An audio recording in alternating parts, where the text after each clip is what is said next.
Today we're taking you to 11 unmissable places in Spain that we have loved and that you need to visit. So venga, let's go. I'm James Blick. And I'm Yolanda Martin. And welcome to Spain Revealed. This channel is all about helping you explore Spain like a local. And look, in the last 8 years that we've lived together in Spain, obviously Yoly, you've lived here a lot longer. A few years more, yes. In the last 8 years, we have visited some really special places together. And we wanted to share some of those with you, sort of our top 11 places. We wanted to give you some ideas for a trip if you're coming to Spain, places to visit, and also show you some of the photos of where we've been, if we still have them on the hard drive. Yeah. Obviously, we're going to be avoiding the big typical places like Madrid, Barcelona, Seville, or Granada. We also really want to take you off the beaten path. We're going to be also telling you why we love these places. And make sure you stay until the end, because the last place is our #1 spot to visit in Spain. It's the place where our hearts truly lie. And in the description below, I'll make sure to note some accommodation recommendations in each of the places that we mentioned. So should we kick it off? Yeah, let's go. Number 11, Santiago de Compostela. We're starting off by going right to the northwest of Spain, to Galicia. The northwest of Spain just really reminds me of New Zealand. It's so verdant,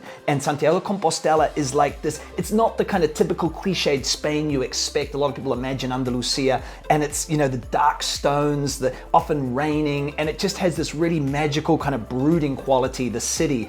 The other thing I love about it is that the food is incredible. It's just so good. The seafood is amazing. You'll go into the taverns and you'll eat the most amazing octopus, crab, razor clams. The prices are usually pretty good up there, and so you just have some of the best seafood in your life. The other thing that I love about it is the wine. Now, Northwest Spain is known for its white wine, but also they're making great red wines up in the northwest that are a little lighter. So for the food and just the aesthetic of the place is the big one for me. What about for you, Yoly? For me, well, it makes it really special that when we first arrived there, we arrived by foot. We were finishing the Camino de Santiago, the St. James Way. So it was incredible, you know, just going in this incredible cathedral, seeing the Botafumeiro that, you know, you've seen a million times on TV, but seeing it live, you know, seeing and what's that, the Botafumeiro? So it's like this incense burner that is like huge, and it weighs like going from, you know, one end of the cathedral to the other, and you know, it weighs like 80 kilos, 40 kilos of coal and incense together in that burner. So it's amazing,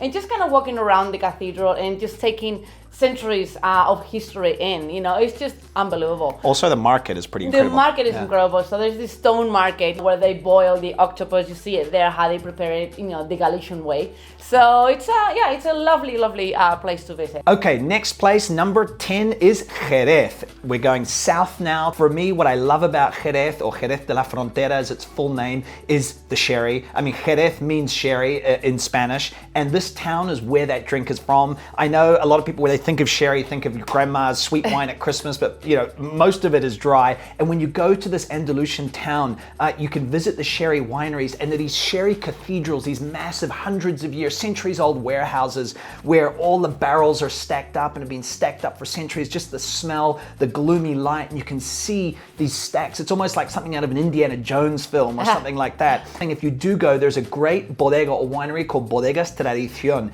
and they have, as well as having sherry, they have a fantastic art collection that includes paintings by Goya. And I remember this one picture of this almost like pirate guy, which I've always loved. And so you're sipping incredible sherry and you're looking at this magical, incredible old artwork. Just a wonderful part of Spain. So make sure to visit that. What about for you, Yoly? Well, I was there last time, I think in 2017. I went there for the Fiesta de la Bulería, which is a flamenco festival.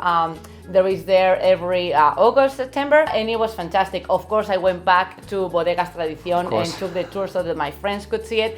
And I love, of course, flamenco there. So, you know, it's one of the places to see like real, authentic flamenco. It has an incredible ambiance. I was there for the festival, so of course, there's so many flamenco fans down there, you know, enjoying having a, you know, a really good time, seeing concerts every night, live concerts. So it was amazing. I love, of course, the food as well there. I remember the chicharrones that I had there, really yummy. And also, of course, the sherry wine. It's pretty amazing, you know. It's I love that city. Okay, next stop, number 9, is El Valle de la Vera, the Vera Valley. It sounds a bit weird to say it in English, but this is a valley in Extremadura, which is a region to the west of Madrid, which is not that often visited by tourists, or a lot less maybe than other regions. And this is a really verdant green valley.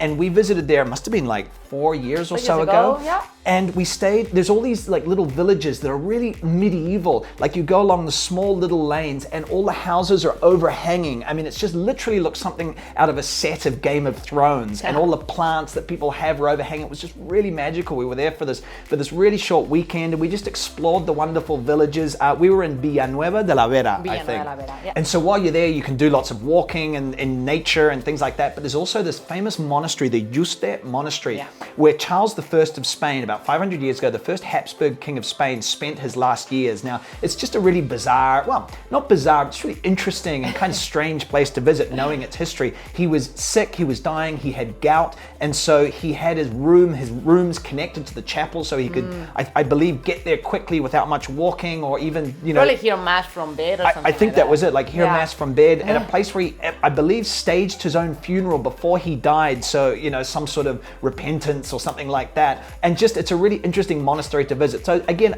another really small, magical, fascinating place. Yeah, I love it. I mean, we were, in Villanueva de la Vera, and it was raining, and we just kind of kept cozy, but, you know, went for walks as well in the little village. I've been there in summer, and there's like, you know, streams of water just running along the streets, you know, even in summer when it's like really, really hot. It gets very hot in there, you know, so it's great. And then there's also this Museo de los Empalaos. Now, los Empalaos are people that during Easter self-flagellate at Easter in processions in that village and other villages around Spain, but, you know, specifically in this village called Valverde de la Vera. And, you know, they go in a procession, they've done some promise to God, and then they go and self-flagellate. Whip themselves. So in the museum, you will see a lot of photos of people self-flagellating and, you know, photos of the processions. Yeah, if you're into that kind of thing. So, unmissable place number 8. Cadaqués. Now, this one is not so off the beaten path. A lot of people know about it. It is quite touristy, but my God, it is a place that you need to visit. It's just gorgeous. We're going way up to the other side of the country now, the northeast, up to Girona in Catalonia. And this is a little old fishing town that is now, you know, kind of like a summer resort. And it's just everything you imagine of a Mediterranean seaside village. White washed walls, narrow lanes, blue sea. It's just so beautiful. We ate wonderful food when we were there. Cadaqués, I mean, really, if you're coming in summer, particularly put it on your list. Even off season, it might be great. It's great. I mean, for me, favorite moments were actually going for walks and, you know, just getting away from Cadaqués, you know, just along the sea line, and then looking back, you know, at Cadaqués, and it was just gorgeous. It was beautiful, you know, to see the village like that, how it spread, you know, it's just beautiful. Okay, unmissable place number 7, Cáceres. We're back to Extremadura now, a word I struggle to say when I'm not speaking Spanish. We're back there and we're going to Cáceres. Now, Cáceres is this town that we went to, I think it was a year ago or so, in spring, and we stayed in this hotel looking out over the historic center, and this historic center is just incredible. It really feels like you're wandering through a place 500 years ago. There's not a lot of shops and things. It's not like there's McDonald's everywhere in there. The essence of it has really been preserved and kept, and you'll see the Roman remains, Moorish remains, Christian architecture from the Christian period. It's just fascinating. And Game of Thrones was filmed there. That gives you an idea of what this place is like. Yeah, also don't forget the incredible wine that we had there. So, you know, the big wine region there is Ribera del Guadiana, and just some incredible wines we had there. And also I remember having wonderful migas. Migas is a dish, well, it's kind of how would you describe it? Bread that mixed in with garlic and with things. Garlic and like sweet paprika and, you know, chorizo and maybe morcilla. It just brings back memories from, you know, like my childhood and my auntie Angelines making migas. So a typical dish that is, you know, from Extremadura, very yummy. And I just remember wandering around at night in Cáceres. It was just a really magical place. So if you love historic medieval cities, that's the one to visit. All right, unmissable place number 6, Oviedo. Now we're going north again, up to Asturias, which is alongside Galicia, that place we mentioned first. Now, this is a town where we were there a while ago. It was maybe 5 years ago. I feel like I looked a lot younger in the photos. and so this is a place, Asturias generally, but we were in Oviedo, and my God, we ate so much amazing food. Again, it's a little cooler up there often, reminds me of New Zealand. And I remember that when we were there, we went to a little village just outside the city. And we went to this restaurant that was well known, it's a pretty rustic place, and we had this menu, this fixed price lunch, and my God, the first course was the fabada asturiana, the classic bean stew there. Just as a starter. That was just a starter, and we were stuffed by halfway through the first starter. Granada. We had incredible wine from the region, and it was just such a wonderful memory. And so the food up there is fantastic. The other thing is we visited this famous church that's 9th century, called Santa Maria del Naranco. And it is just incredible to stand in this building that is so old, over 1,000 years old, and see, you know, how people built things back then and maybe a sense of what their lives were like. So those are two big memories for me from Oviedo. For me, it was a day trip actually we took from Oviedo to Gijón. And while in Gijón, we in the end kind of ended up in a cider bar, like a sidrería. Because that's what they make. They drink a lot of apple cider. Yeah, and so we were there and we were watching a match. And, you know, just very randomly. And I just love how, you know, like cider is a tradition there. You know, it's very dangerous the way they pour it, because they will pour it for you. You don't pour your own cider. And so they'll be pouring it, and, you know, they just kind of pouring and looking like straight at you, you know, not looking at the drink actually. And it's kind of dangerous because they tell you to hurry the moment they serve it, just like a little bit like that.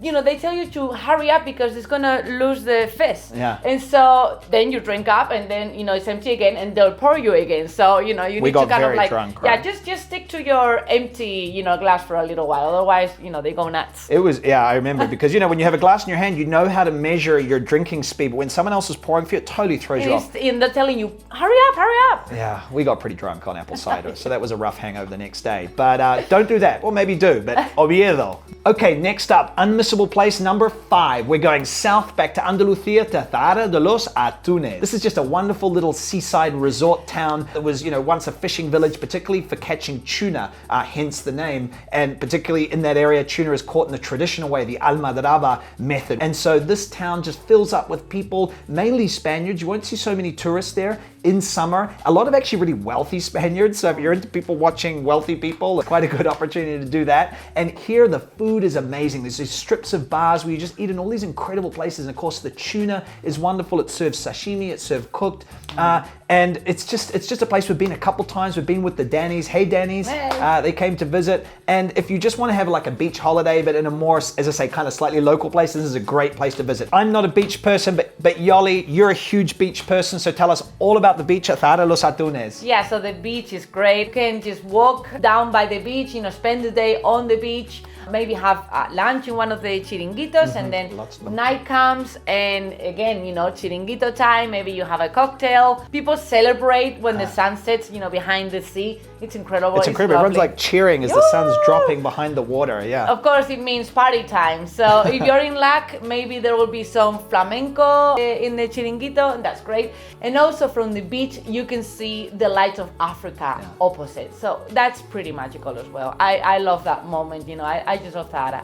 I know. And just kind of take a moment to think about Spain. Like, we've gone right from the north, right down to the south, and you're seeing the lights of Africa. I mean, what an incredible country this is. Little emotional moment for me there. All right, let's move on to the next one. Okay, so we're staying in Andalusia, and unmissable place number 4 is Las Alpujarras. Now, this is on the southern fold of the Sierra Nevada mountains, which is south of Granada, and it's a place tucked into the mountains that is at high elevation and is just a really kind of magical rural place. And I use that word magical a lot because these are places in this list that have a certain energy, and maybe it's just we've had wonderful experiences there, but I think you guys can too. And so we were there last year, November. Yeah, we made a video which I'll link to above. And one of the things that I love about this area, apart from it just being sort of isolated and really beautiful, is the history. So Las Alpujarras was the place where the Moors, the Muslim population of Spain, staged their last rebellion in the 16th century before being kicked out of Granada and dispersed, and then in the 17th century kicked out of Spain. And so you can kind of feel their presence still in the traditions and the names of the places.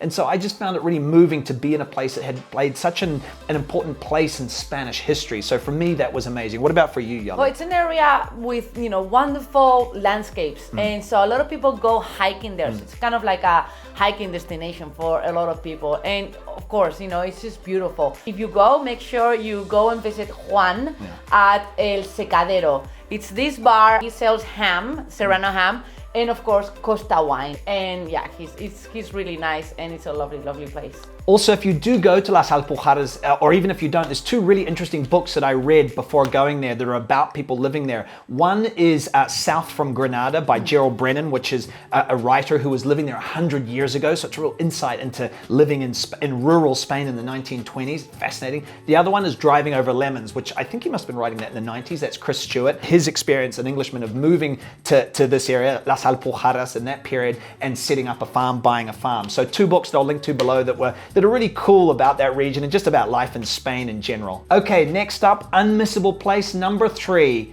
Now, admission. I have never been to this place. So Yoly, take it away. It's all yours. Right, El Rocío. El Rocío in Huelva. It's magical. It's weird as well. I want to go now. So it's very famous for a romería, which is a pilgrimage that people do every year to see the Virgen del Rocío in a lovely church there is there called, of course, Iglesia del Rocío. So you get to this village and there's no paving in the streets. People use horses instead of walking or cars. It's just sand, right, on the street? It's just sand in the street. Just bizarre and wonderful. It's like the Wild West in Andalusia. I have seen pictures, yeah, and it does look like that, like something from California 200 years ago. It's kind of crazy. Also, there is wonderful views from the village to the national park, the Parque de Doñana. And you can see during the night how horses are just there, just kind of pacing. Wild horses? Wild horses. Oh, wow. It's beautiful. I just love it. Can you take me there one day? Of course, this year. All right. Unmissable place number 3, Yoly's taking me. Your shout? Okay, unmissable place number 2, and we're coming back a little closer to home here.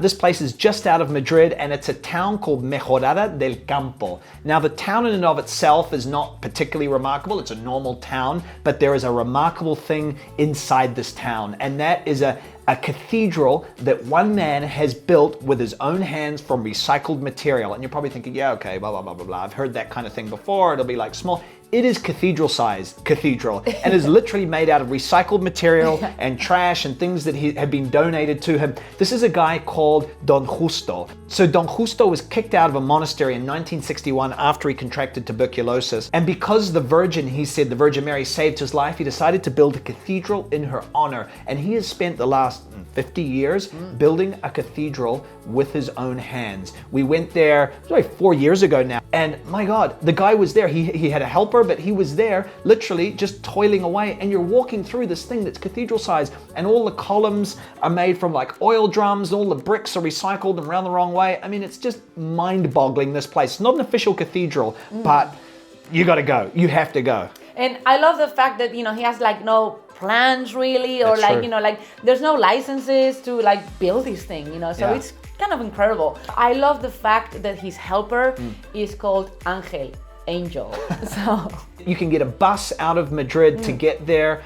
We'll make sure we put the information about that bus in the description below. So if you're in Madrid and you want to do something a little bit different, then go and check out Don Justo's recycled material built cathedral in Mejorada del Campo. Okay, that moment you've all been waiting for. Our number 1 place in Spain where our hearts reside is Cadiz. Now, the city, not the region, the city of Cadiz. This on this little spit of land that comes out, a place that's full of wonderful food, wonderful history. Now, for me, this place is unmissable. It is getting a little bit more well-known. I think the New York Times, I know the New York Times included it in one of their places to visit in 2019, but it's still off the beaten path for a lot of people. They just don't get there. And what do I love about Cadiz? Well, so many things, the history, the food, but it's just such a humble, friendly, beautiful city just out there on the Atlantic in this very unique position that's been so important to its history, and the color of the place, the white. If you go close up to the buildings, you can see oyster shells in the stone because of the rock that's been used. And when you walk around the edge, because you can actually walk around the whole of Cadiz, you have the beautiful eggshell blue sea out beside you, have the colorful plants along the walkways that are around the coastal area, and you have these massive fortresses from this time when this was a really important defensive position for Spain. What's really interesting is when the Guadalquivir River silted up in the 18th century and the ships from the Americas couldn't get to Seville anymore, they started docking at Cadiz. And so all this wealth poured in and all these wonderful buildings were built. And so those are the buildings you can still see. But now, as its fortunes change, some of them are a little disrepair, and it's just, again, magical is the word I'm going to use for Cadiz. You've got to go there. What about for you, Yoly? Oh, well, of course, flamenco. It's considered one of the birthplaces of flamenco. So it's actually a place that is going to give you great opportunities to see great flamenco in flamenco clubs called peñas flamencas. Also, you can see impromptu flamenco, maybe. You know, you can be walking around one of the flamenco neighborhoods like Barrio de Santa Maria or La Viña, and you might just see kids, you know, playing football and singing at the same time, singing incredible flamenco. I also love the food there, so the chicharrones, which is pork belly strips, delicious. Also, tortillitas de camarones, which is this little tiny shrimp, right? In a fritter. In a fritter. Yeah. Delicious as well. And then, of course, it's a huge fan of Cuba and more particularly Havana. Cadiz looks very similar to Havana. Actually, some people call it the Havana of the East. Some films actually have been set in Cadiz pretending to be Havana. The Bay Area of Cadiz looks like the Malecón in Havana. I just, you know, think of all these beautiful, colorful buildings, you know, the facades. It looks very, very similar, and it has that feel. The city has a Cuban feel somehow. And so make sure you hit Cadiz, and if you go up to the watchtower where you can look over this white, beautiful white town city, and then you see the sea beyond it, just color. When the sun sets, everything turns pink. It is incredible. Cadiz, that's our number one. What are your unmissable places in Spain, guys? Let us know in the comments below. We make a number of videos in our home where we talk about Spanish culture. I'll link to a playlist below where you can see more. And so we'll see you in the next video. Hasta luego. Ciao.